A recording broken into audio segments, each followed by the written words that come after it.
JP Sears, thank you so much for joining us today.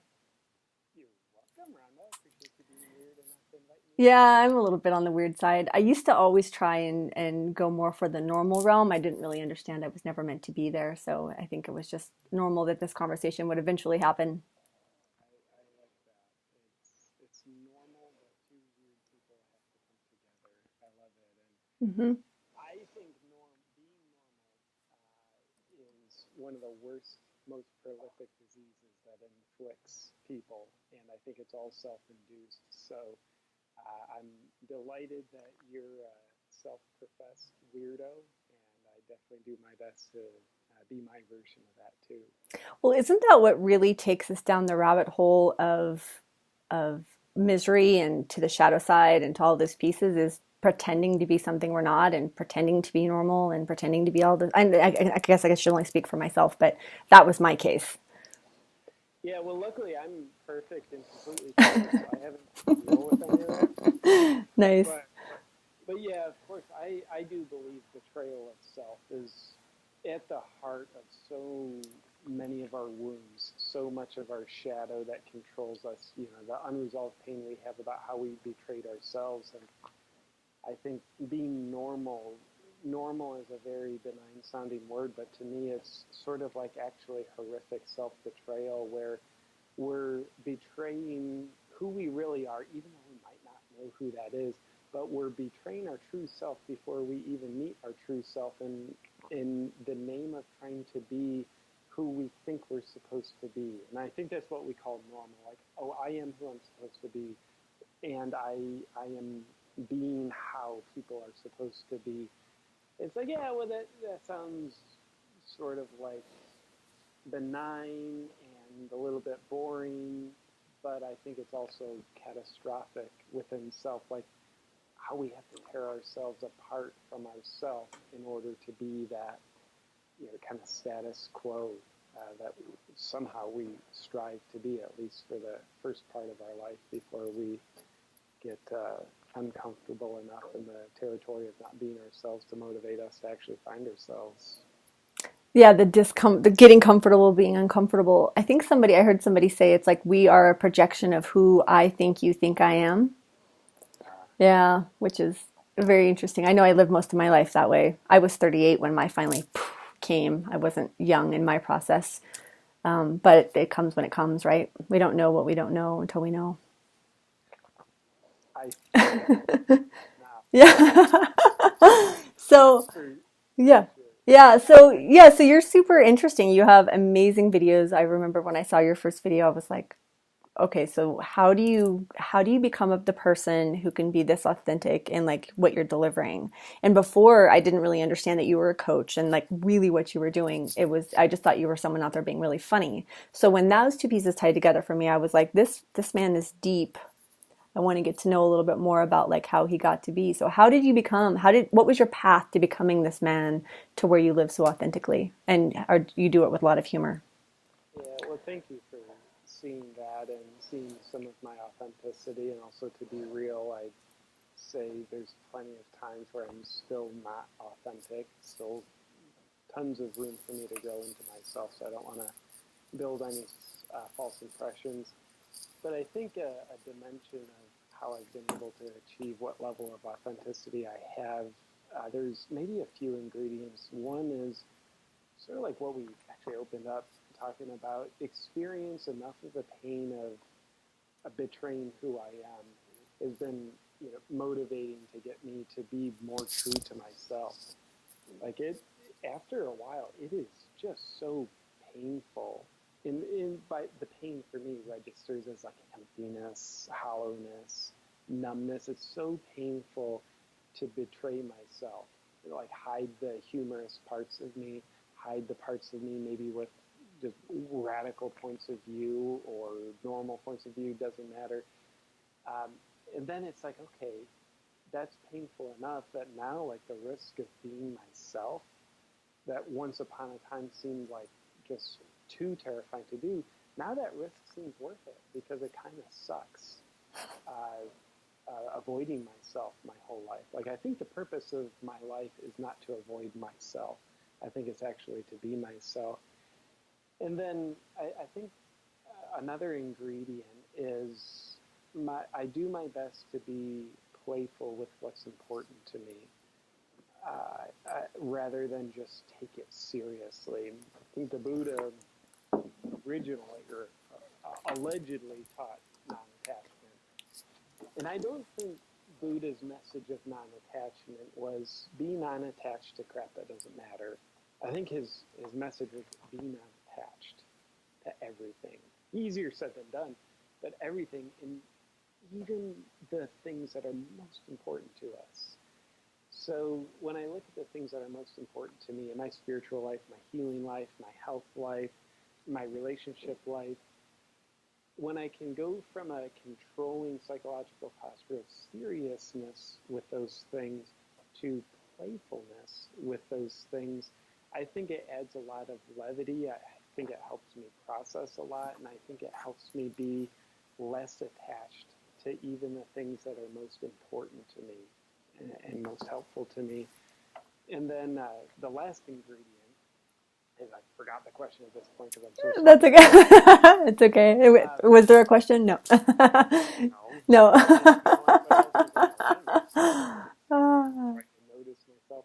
But I think the other thing that's helped me be authentic is calling myself out on my own crap.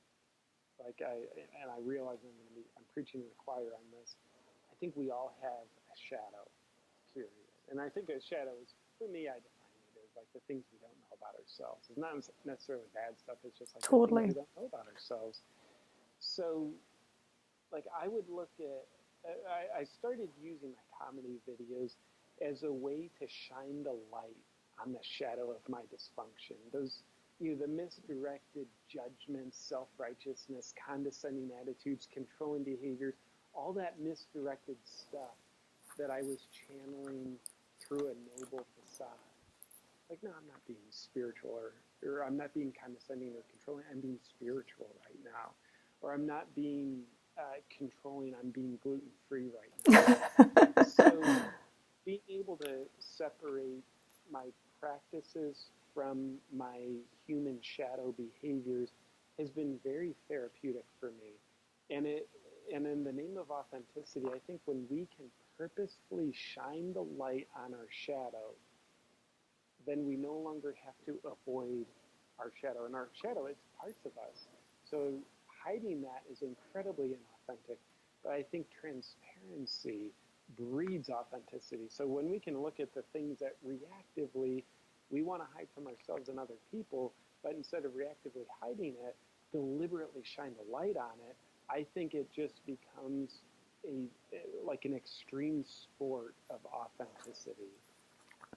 So that's some of my experience, and I'm curious from your experience, Rhonda, what are some of your ingredients on breeding more authenticity for you in your life? Well, for me, a lot of my life was about finding a story in addiction, whether it be to food, Starbucks muffins, relationship, love, that codependent love that I think we're really taught. I did a post on Facebook this morning that talked about like the first song I remember listening to as a kid. My first tape was Face Dances by The Who. I have older brothers and sisters, so a lot of great influence. And there's a lyric in there that was like, when I say I love you, you say you better. Hmm. And I was like, I wonder if like that pattern was like, I mean, from such a young age, like I had such an unhealthy pattern with all of it. So for me, the biggest piece of it all was learning to sit in my shit. So learning to be uncomfortable with my feelings and not reach out, to not go from relationship to relationship to relationship, to not use food or drugs or any of the other crazy things that I've used in my life to numb it out, but to actually allow the process. And I remember the first time I let it happen, I laid on my bedroom floor for 5 hours and cried and cried and cried. And I had no idea. And it was like feeling all of these things I kind of blocked myself from feeling. So awareness, obviously, of what's happening, and then to fold into yourself to feel it. And you talked about this on my friend Justin's podcast. Allowing yourself to even if it's just for a few minutes. And I believe this too. I would say dip your toe in the pool of feelings, even if it's for a few minutes, but we have to feel it. So for me, feeling, Um, and that kind of led into my journey of plant medicine. When you do ayahuasca, and I'm curious to talk to you about this too, because some of your videos, like your Trump video about ayahuasca, I actually cried. Maybe it was like some big release because it's true, like how simple everything could shift with just that perspective. But once you take that medicine, it's like giving birth. You are going to go through the experience, and there's no greater way to learn how to feel our feelings than to go through them. So, Yeah. yeah. Yeah, I think our feelings, however we get to them, I think there's many paths to the mountain of our true feelings. I think our feelings are really where we step into ourselves. It's our real authenticity. So, like, in the name of authenticity, it's easy to try to act like ourselves. It's easy to speak our point of view, or easier, but to be real with our feelings, first and foremost, by feeling what we're feeling when we're feeling it. That is, I mean, that's real authenticity. And that's so internal, nobody applauds us for it. Nobody praises like, oh, well done on connecting to your feelings. You've never been more authentic, because other people don't see it. It's our relationship with ourselves. I think the more we do it, the more kind of like our frequency raises, so other people kind of notice it by default. Have you read any of John Bradshaw's work? A little bit. I think I started to dabble. I haven't had the history of coaching you have. I kind of thrown myself in like the last 4 or 5 years. So tell us about it. Well, John Bradshaw, I think he died last year maybe, but he left just an amazing body of work, a lot of wonderful books, Healing the Shame That Binds You, Family Secrets, and then another of my favorites of his is just called Bradshaw on the family. But somewhere in one of his books, I won't pretend to remember, he says something along the lines of all addictions are just a symptom of the core addiction of not feeling our feelings. So whether that's substance addiction, or my addiction has been, I would call it emotional dissociation. So going numb, like that, though you can't see it, and it's not really behavior oriented, it's more internal chemistry oriented. That was my addiction. I go numb. It's like I feel so much, but I don't feel anything that I'm feeling. And then of course that addiction drove some of my other addictions. Workaholism. I need to be productive because I'm nothing if I'm not being productive. What that gets down to the core is like, JP wasn't feeling his feelings. I think it's impossible to be fulfilled if we're not acknowledging our feelings inside, because that's what circulates inside of us. That's what can fill us up if we allow our energy to actually flow. But if we kink it, then parts of us will be overstimulated, maybe anxiety, or maybe just stimulated with numbness, and then other parts of us will just be so dead empty. It's like, yeah, there should be a lot of energy here inside of me, but there's not, because my meridians are kinked, because I keep my body tight, I hold my breath to keep my emotional energy from flowing so that I can't feel my emotional energy. But then when we take the wisdom that you mentioned, when we can start feeling our feelings, yes, we're becoming more authentic. And yes, now it's possible for us to experience this thing called inner fulfillment. Whether we're out achieving a lot in the world or a little, we can still feel fulfilled inside. And I think we all know on paper at least, all the examples of people who have made more money than you can imagine, acquired more fame than you can imagine, but they're so empty they kill themselves, or they just suffer with depression. It's because they didn't have the inner fulfillment. And Tony Robbins has a saying, which I absolutely love: achievement without inner fulfillment is the ultimate failure. That's Yeah, Well, it's so ironic that we're having this conversation because intuitively, so my big mission here on the planet that I feel that I'm here to serve, which is also from the ego, apparently. I'm still wrapping my brain around that one, but just the fact that I feel like I have a fulfillment and a duty is egoic, but some believe. So I have said that addiction and mental health and all of these things, anxiety, are all trauma stored in the body. And when they come out as symptoms, we keep treating the symptoms. So saw Miss Adora just passed away. She just took her own life. And I want to have conversations with people, and I am having more conversations with people talking about how important it is for people in your position or in any position to say, I do fight with these feelings. These are very real in my life, rather than us hide them and have shame about them, like the hairy wart on the witch. It's like we don't want people to know, but her history was she came into, supposedly from what I've heard, is she came into a lot of life and wasn't really mentally maybe or spiritually or prepared for it emotionally, and those conversations need to happen, because I suffer very much with anxiety. I'm very honest and all the things I do to help that in my life, more natural ways. But these are the conversations that are so important, because none of us are perfect except you. You're welcome. Yeah, you're welcome. And and we're all very human, and it's like that's part of being authentic, is knowing that, my mornings I fight this, and this is how I start my day, but like what I do to work through it to be able to do the things I do. So, yeah. I agree. There's so much benefit in, when people are paying attention to us, there's so much benefit we give them by showing all of us, not the glorious parts like that. That can entertain people, but I don't think it helps them. It might inspire them a little bit, but people need connection. I think where the real help comes in is when they have a connection with us. And I do think that the saying I have is we all poop out of our butts. We do.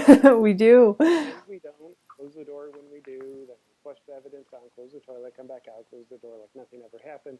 But really, we all poop out of our butts. We all have honestly, our shitty, messy challenges. We can pretend like we don't. We can even pretend so hard that we don't allow ourselves to acknowledge them. Just like you can try really hard to not go to the bathroom, and you will become severely constipated. There is nothing worse than not doing this disgusting, poopy mess every day. So We're all part of the human condition. we are. So it really is. And really, It's weird. when you're pooping regularly, it's a healthy thing. I mean, when you're not, it's usually there's something else going on. It's interesting.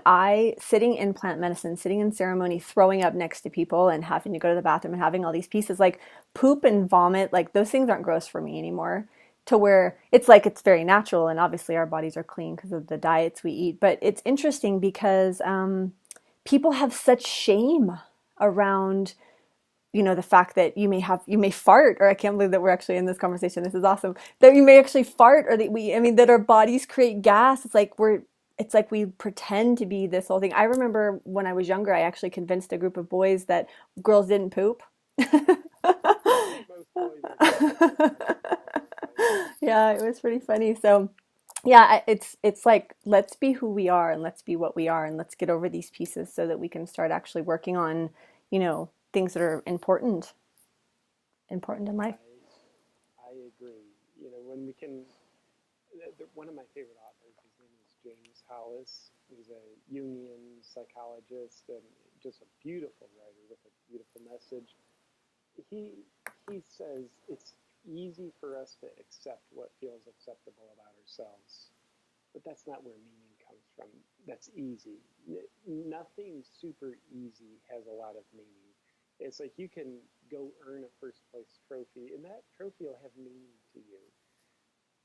You can go buy a first place trophy, and that trophy is not going to have much meaning for you because you didn't earn it. It was just too easy. And not that amazing things need to be hard, but there's typically work, even though it might be easy, hard work. It's easy because there's grace. So where I was going with that is the other side of the statement is the real meaning or real task is to learn to accept what feels unacceptable about us.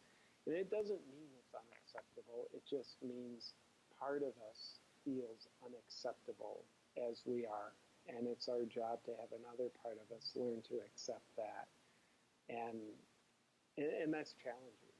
Because we really have to have the bowel movement of letting go of control that says, like, okay, if I'm going to accept this about me, then I simultaneously have to let go of control the tight constriction of believing that I'm supposed to be a different way. I have to let that go in order to actually accept how I am right now. The surrender, the surrender or bowel movement, as you put it. So what is one, if you don't mind sharing, and I don't think you do, but what is one thing in your life that you've had to learn to accept about yourself that you didn't have acceptance with? Yeah, that's a good question. Well, I'll give you sort of what's now an easy answer. And it would be using my sense of humor publicly. And that's like, oh, JP, that's an easy answer. I know that mine's so much more ugly. Yeah, yeah. I win. Part of I me win. judges. Yeah, I know. Part of me judges like JP's not very good at doing that. But for me, it was really hard because for the first 13 years of my career doing emotional healing work, I had this story in mind of like who I was supposed to be, like kind of like Eckhart Tolle-ish. Mm. Like I'll talk faster than him, but you know, Thank you. Eckhart Tolle, you know, in spiritual teachers, emotional healing coaches, they're not supposed to be funny. They're supposed to be mostly serious. So I really betrayed my natural comedic self for a long time. And, you know, a comedian isn't who I am, but it's part of me. Has been since I've been a super young child. So, you know, about 2.5 years ago, when I first began making comedy videos, it was a rite of passage to get to that point of being willing to do it. And then continuing with it, the rite of passage hallway was just deeper than that. So I had to learn to accept uh, having a sense of humor. It's part of who I am. Being a comedian, it's part of who I am. It has had nothing to do with a story of who I think I should be, who I think I need to be in order to be credible. So accepting the comedic part of me and supporting it, embracing it, celebrating it, expressing it, as I also do other parts of me, sincere parts of me, I have found has learning to accept it has been magic for me. It's like the more I support this part of me that once upon a time I was rejecting, the more this part of me somehow supports me. It's like there's been so many opportunities, business, internal satisfaction that have arisen because I've accepted this part of me that I was terrified to. I thought it would be the worst thing in the world for my business to share my perspectives through humor, but it turned out I was wrong. It's like been the best thing I've ever done. Well, So that was hard for me to get to a place of accepting the humorous part of me. well, and I think it opened the door for so many other people to be like okay and comfortable with being funny and being themselves and being kind of crazy with important messages. So it was. I have a question for you because I know what it was like when I put my first Facebook ad out. I took it down. And then I put it back up and then I took it back down. So did you have that feeling like when you finally put your first video out, was that feeling for you or were you like, okay, I'm here and this is. Well, yeah. So I had been doing YouTube videos, just sincere life advice videos, for about a year and a half before I did the first comedy video. So the comedy video, I didn't really have that. It's just like, here it is. But with the when I first started doing YouTube, there was a lot more of that. A lot second guessing of myself, like, oh, I wasn't very good. And looking back, it's like, no, it wasn't good. But thank God I did that. It was like nobody learns how to walk unless they're really horrible at walking, like stumbling and crawling. And it's been very important to me. Like I made a decision right from the get go. I will leave all my videos up because it's one. I want to honor JP of 4 years ago, who was willing to be awkward, kind of lousy, not very coherent in speaking a message. I want to honor that part of me because he's really supported me. Like I have the easy part now, at least when it comes to making videos. Like it's cool, it's easy, it's joyful. But 4 years ago when I started my YouTube channel, that was the hard part because it was unknown at that point. It was a new thing. It was risky. So I want to honor that part of me by keeping that work up. Just like, you know, a parent might say, oh, my 5-year-old made this drawing, put it on the fridge. It's really a crappy It's I'm not going to sell for even $1 at the auction. But for the parent to keep that drawing up there, it's a way of honoring the child. And then the other thing is, I don't like to mislead people. I don't think it's helpful to people. We kind of talked about this a few minutes ago. When someone who's in the spotlight shows people 0.1% of their life under the guise of, this is me. It's like, no, that's not you. That's 0.1% of you. Where's the messy stuff? So in order to do, at least have it be a small contribution to hopefully my service to people, I wanted to have my whole library of YouTube videos left on my YouTube channel, because if some young whippersnapper was motivated to go through and watch some of my earliest videos, I don't want them to be misled, like, oh, JP was like fluid and sort of good right from the get-go. It's like, no, see me at my worst. Hmm. But our worst. I don't mean to criticize it. I praise it. It's just, we're not going to have a sharp sword until we take the blunt edge and start grinding away. So my first videos are kind of like my blunt edge. Well, and it's like we're new. I mean, and that's an important part too. My first video, I had a coach who was like, "I don't care how bad it is, you have to put it out."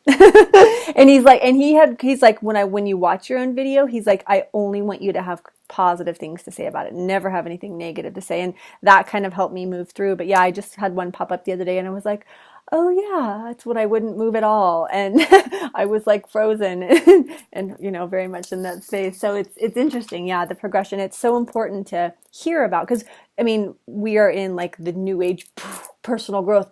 You can have it all in 5 days if you just spend, all this money and put in this time and you can create a dream and like, it's so easy, right? No one, 5 easy steps to have everything in the world. and I think I saw an ad about coaching, make $112,000 in 30 days. And I was like, this is terrible. So yeah, yeah, it was an interesting amount. I was like, what, there's no numerology in that. Like what's really happening there? I'm always looking for something in it. So, okay. So how do you, I don't really know if I believe in balance. There's some people who do, some people who don't. There's lots of rules of thought. But like, how do you create harmony in your life? I know you have what would appear to be, which now knowing you a little bit more, I am assuming is true, a really great, authentic, conscious relationship.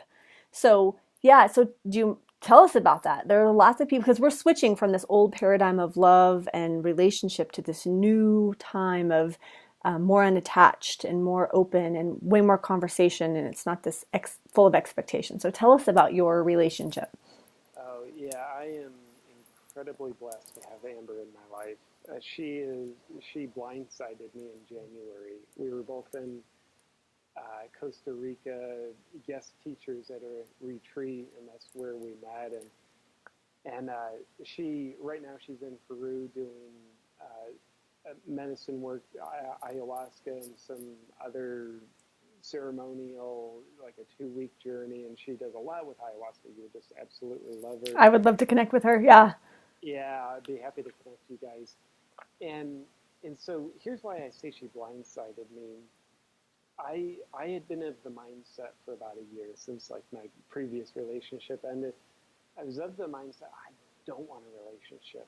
I'm just so married to my career. I don't want to take the time for it, and it would be too much of a distraction. It's not my priority, and that was my mindset. And I think that was legitimate until it stopped being legitimate. And it stopped being legitimate when I got blindsided with Amber.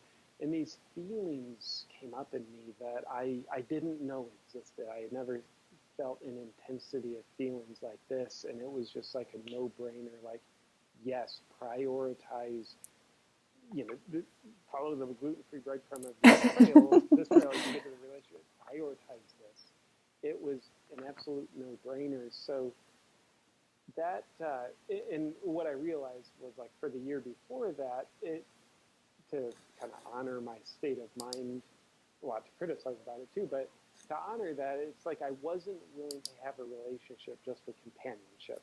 Like I'm okay being by myself. I don't need just a companion, but prioritize a relationship for a deep and profound exponential connection. That's a hell yes. So with that said, since January that Amber and I have been together.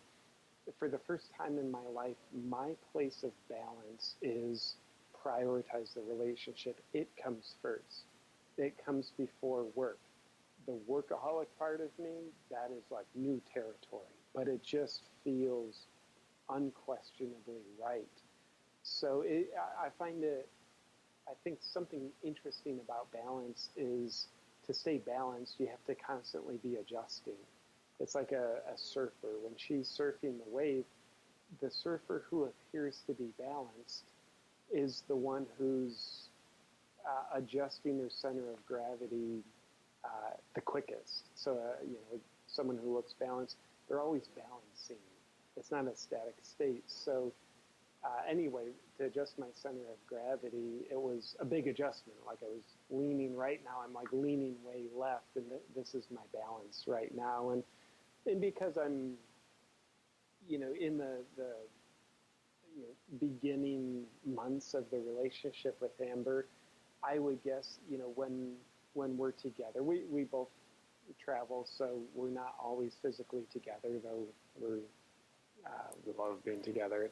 But anyway, when we are together, we spend many hours of the day playing together in close proximity.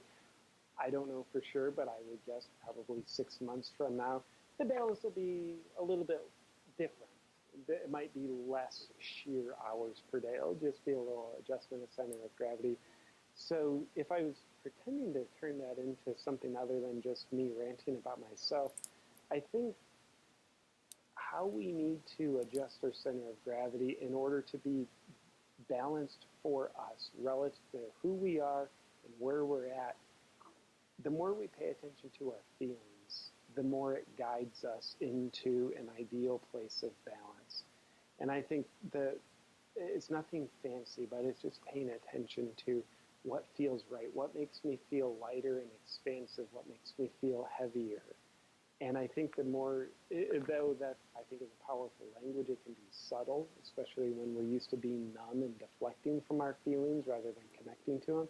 But I think those feelings are sort of like our equilibrium that are trying to help us be balanced. All we have to do is pay attention to it. Just like if you're surfing, the equilibrium of your eyes and inner ear, it'll tell you when you're out of balance. Your job then is to pay attention to that and make an adjustment. That's my delusional perspective. And I'm curious, for you, in this mysterious place of balance, does that even exist? I think you kind of Well, set that up. I like harmony. I guess I like that harmonic because it's like so fluid for me. So I like the way that it described, always seeking balance. It's not really having a static place. So yeah, I'm super curious as we go into this new time about the differences that are happening between, like, I'm seeing all of these women out there coaching women on, like, what to need, how to get the ring, all of these things. And I'm like, I don't know if this is good. I don't know if this is good. So I started recently interviewing men, asking them, I would say, and I don't want to say they're more conscious men because that term is so overused, but I'm really seeking a word that kind of describes they're woke, they're waking, we're all in this process. But it was interesting because what we would assume a man would want in this stage, or what I've pulled with women, is not at all what the men had to say. Like they're like, I'm not looking for a relationship. I'm not looking for conscious love. What is conscious love really? And it was exactly kind of what you said. It just happened.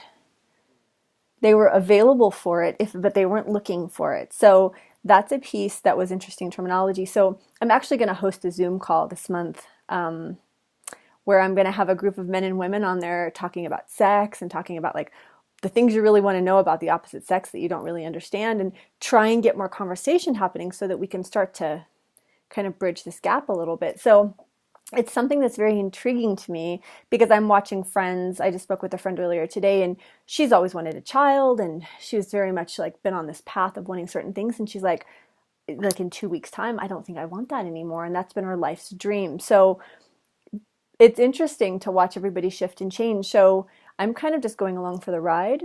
My own personal soul, the growth my soul needs right now is learning how to be okay being alone and not being lonely with it. So it's been a beautiful journey of learning to have a relationship with myself and really what that means. So yeah, it's relationship, love, consciousness, this whole piece of, you know, adding tantra or breathing or fluid conversation where you can talk to each other about stuff and not fight. And that whole, it's just so, oh, it is, but it's delicious. It's nourishing when you can be in that space and you can kind of see your ball of fluffy happiness going on.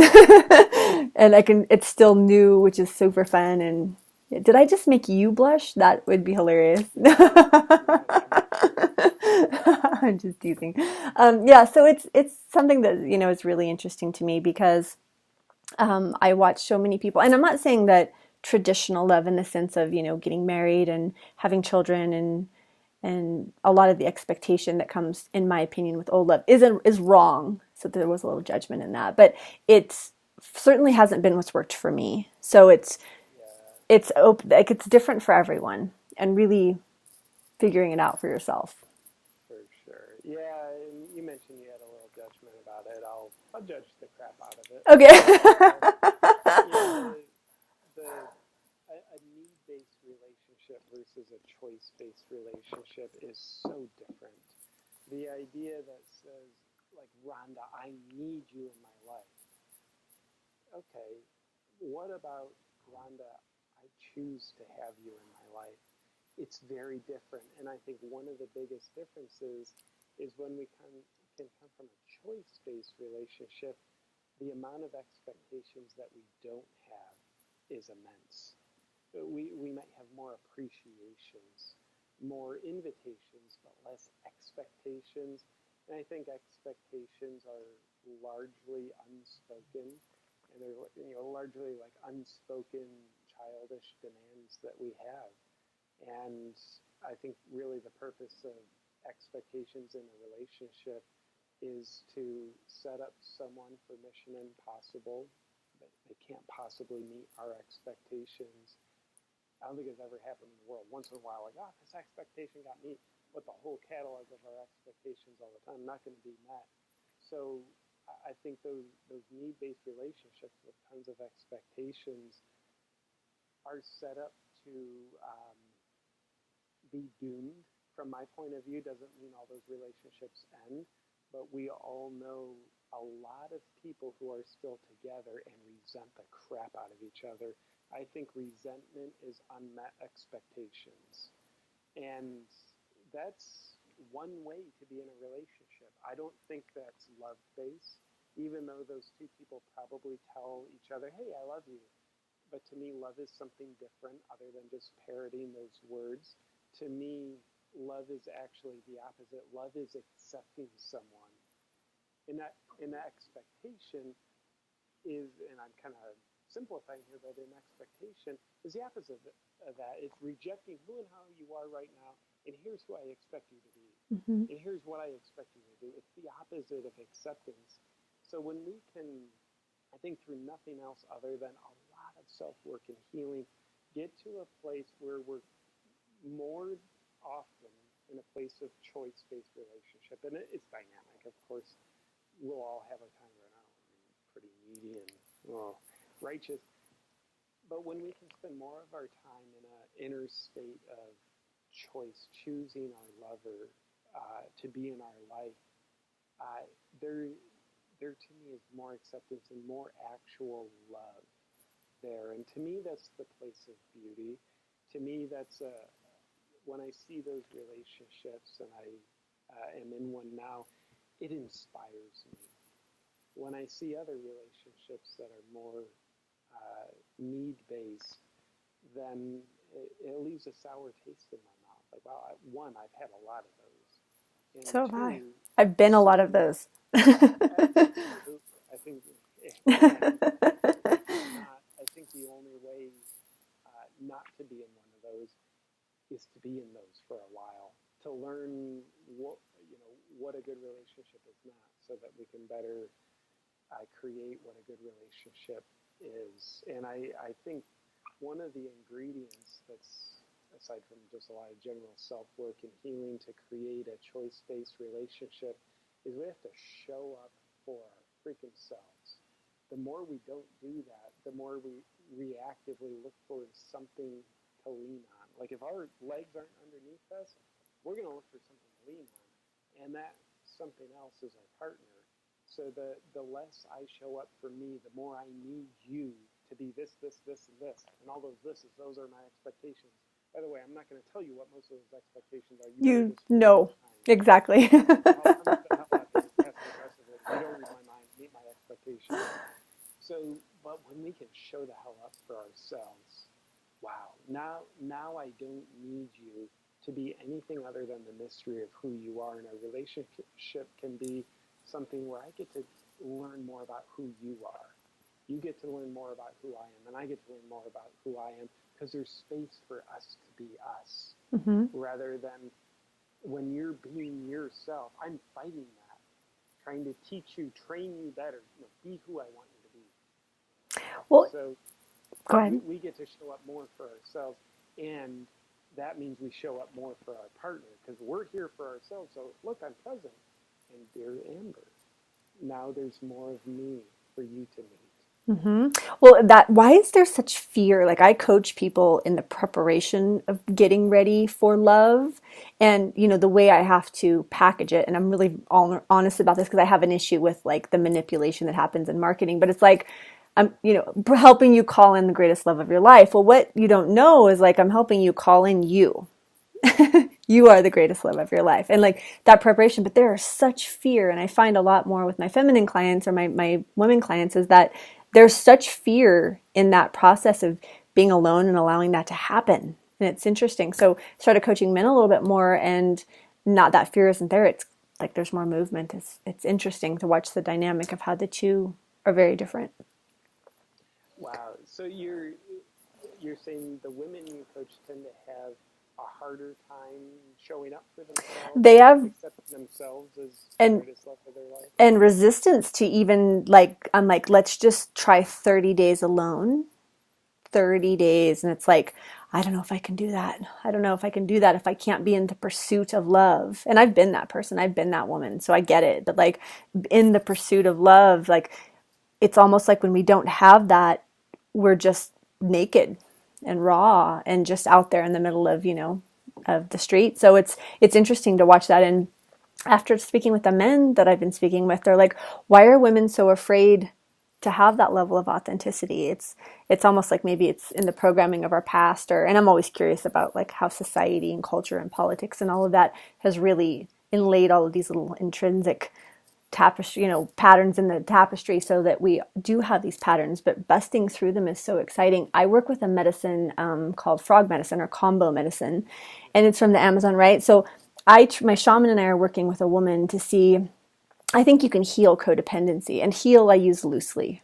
You can bring healing to severe healing to codependency with this medicine. So it's like finding ways to bring in the strength in the warrior to be okay with just being. Yeah. Yeah. Because you are not a half, you are a whole alone. Yeah. Yeah, yeah, absolutely. And there's nothing you need to do to be whole, because you already are. What's left of healing work, I think, is accepting it, becoming more aware, especially at a feeling level, that you are whole. You're the story that you're less than, which I think we all have our shame-based stories of I'm unworthy, I'm not enough. So we all have those stories that are easier to overcome, easier said to overcome than to actually overcome. But I think it was Nelson Mandela who said something about what people fear more than failure is their true power. And I think the true power that comes from our wholeness, like when we feel whole, like we literally can do anything we put our minds to if it's aligned with our heart. We can literally do anything. There's so much power. I think life really supports us when we're coming from a place of heartfelt congruency and wholeness. It's downright scary how powerful we actually are. And that really is out of phase with our shame-based programming that says two things. One, I'm not enough. And two, to become enough, you have to earn it. And I think a lot of times when we're desperately begging for a sense of, tell me I matter, what we think we're trying to earn is love, and I think love can't, love is already there. So I do think, at least within the landscape of our psyches, the more we try to earn anything, the more we repel it, because the place we're actually coming from is a place of lack, a place of blindness about our wholeness. So if we're trying to earn the love, we're really coming from a place of lack. So we actually repel the awareness of love the more we try to earn it. But I think the more we can do our self-work to peel away the layers of scar tissue of our psyche that serve as a membrane separating us from our wholeness, creating senses of separation, the more we can resolve that, the more we can actually, dare I say, step into the power of our wholeness without it being earned. But it's just like we don't have to earn what we are. And that all theoretically just like wonderful to say, but just because we say it doesn't mean like, oh, I said that, so I embody it. It's like, let's not spiritually bypass here. There's a lot of, you mentioned warrior courage to be enacted on the hero's journey of our lives. And it isn't like I do have a hard time when people talk about like it's all mindset, it's all mindset. It really isn't all mindset. It's such a bypass. It's cellularly becoming that. Not even having to be like, okay, this is who I am today, but like just finally being a knowing of that. Yeah, I'm glad you said that. I don't think enough people say that. Like, let's call BS on the mindset stuff. Like, let's be grateful it's there, it's important, but it doesn't deserve to be worshipped. I think what deserves to be worshipped is our heart. And feelings are the language of our heart. So what if we allowed our mindset to be a slave to the heart rather than trying to get the slave to be the master? And let's get the heart to be the servant of the mind. So what if we paid attention to our heart? What, based on feelings, like what do I want? Not what do I think I want, but where are my feelings orienting me? Like leaving this job, does that feel light and expansive? This relationship, does that feel fast and good and graceful? And then once we notice essentially what the heart wants, let's then form our mindset around that, rather than making up a mindset, which is typically based on our ego's delusional sense of what do I need in order to be significant, and then we pretend that our heart's just going to get behind that. Like, I think our heart is smarter than that. I don't think our heart will fall prey to ego manipulation the way our minds can. So, heart set. Heart set. Well, and even to go a step further, I don't know if you're familiar with Philip Shepherd, but he talks a lot about our deep pelvic bowl. So the power of really like dropping the consciousness down into the deep pelvic bowl and connecting, which is the chalice essentially of life, right? And then connecting that with the heart, with the mind, which is the triad. That is where I've had like electric meditations from that place, and it's been very interesting. So, but it's like teaching us like our language of being mindful, and even I have a lot of friends who call themselves heart-centered. Like that's all very, sorry, but new agey language it is, but like to really kind of bypass the connection in the body. It's like, oh, but I'm doing this from a heart-centered place. Well, are you really, or is that really your ego needing to feel that, or that you need to be seen as heart-centered? So there's so many dissections that can happen in this whole process. So we're switching gears here again. So you have a rad book out. I do, and thank you for judging it. Yeah. Yeah. It is, it's called How to Be Ultra Spiritual. That's not surprising. 12.5 steps to spiritual superiority. And it's you're kind of what you just mentioned, like new agey. My book is my satirical take on the spiritual culture and new age culture. And it's essentially me, through the language of satirical comedy, shining the light on the shadow side of it all. For example, just like you mentioned, people who say, well, I'm really heart-centered. Well, being heart-centered isn't really correlated with your ability to tell other people you're heart-centered. Though it doesn't mean you're not, it just means being heart-centered is something far different, far more profound, far more internal than the ability to tell everybody you're heart-centered. So, yeah, I put my heart and soul into the book, and a lot of it comes from my life and observing me and how I've done so many spiritual bypassing techniques, all my ego agendas that were camouflaged through spiritual pursuits, and how I look at my dysfunction and cover it up with spiritualizations, rationalizations with a spiritual language. So I had a lot of fun with the book. It hopefully will give you laughs and entertainment, and hopefully it'll bring a deeper message to you as well.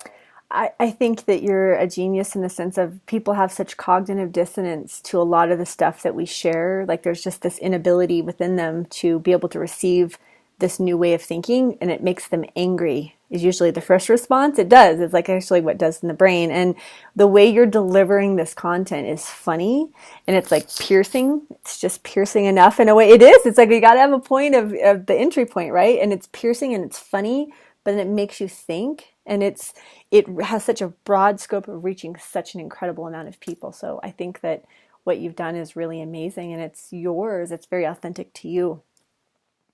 Well, thank Yeah. you for those beautiful reflections, Rhonda. That means a lot to me, and I know that's a little codependent of me to feel the book and stuff. It's great. I'm enjoying No, it. you get to feel. Yeah. Um, And I don't want to be a people pleaser by overly giving you compliments, so I am aware of that too. and I'll stop talking so none of our dysfunctions come out in I'm just going recording. to send you frequency and see if you get what I'm thinking. Once you deliver silence, I want you to notice, Rhonda, how my silence is a little quieter than yours. I knew you would one up me. But well, I think you pointing out how I one up you was you attempting to To one one up up me, you, yeah. to point out how you were being one up. So I Listen, one up you. I have my sound bowl right here. I have all my oils. I have bowls of crystals. I was just waiting for you. Thank you. Yeah. You think I'm kidding? I'd have to come. Mine's like 12 feet away. Yeah, yeah. Well, I was like, I'm gonna bring everything really close just in case I need it. Oh, well, good. Well, But I appreciate your honoring the book. That means a lot to me. It really does. yeah, well, and please go out and buy it and check it out. And it's a way, it's another way to receive really great information. It's another way to learn. Humor, you had said it in Justin's interview, humor has such a disarming way to get to people. And it's like you can say something, I call it a flick, but like when you course correct someone just 1 degree and it might feel a little bit of a sting, but you deliver it with like in this awesome way. And I think I still have too much sting for me to add humor, and I'm okay with that. I am very stinging, but yeah, it's a really interesting way. So please go out and buy this book. You will be so glad that you did. I don't really know how you can afford not to buy it because in the times we're in, we have to be able to add humor as we grow. That is a requirement, and yes, you should do it. I like that. The shame is already implied. So I'm going to do Totally. it. Don't. You are not cool if you don't buy this book now. Good. Well, I hope that you will come back and visit us again, and I would love to stay connected. I think your work's amazing, and I hope you will be a friend of Cosmic Smith Radio, and I hope to follow you, and maybe we'll run into each other one day and laugh because you won't remember me, and I will remember you. Well, I want you to know I've already forgotten you. Okay. I'm kidding, of course, but I love your true transparency. it's been such a delight talking with you. As maybe you hear the recycling truck coming Oh, nice. outside right on time. Hey, it's good to know you recycle. You, yeah, just dropping that for my social Hmm. media. I do use street credit. I recycle everybody. And I drink out of metal bottles, so I don't even have to trouble the environment with Nice. recycling. But you are an absolute delight, Rhonda. So thank you very much for having me on. Thank you very much, and keep helping us step into the ultra spiritual realm. I'll Yeah. do my best. All right. Thank you.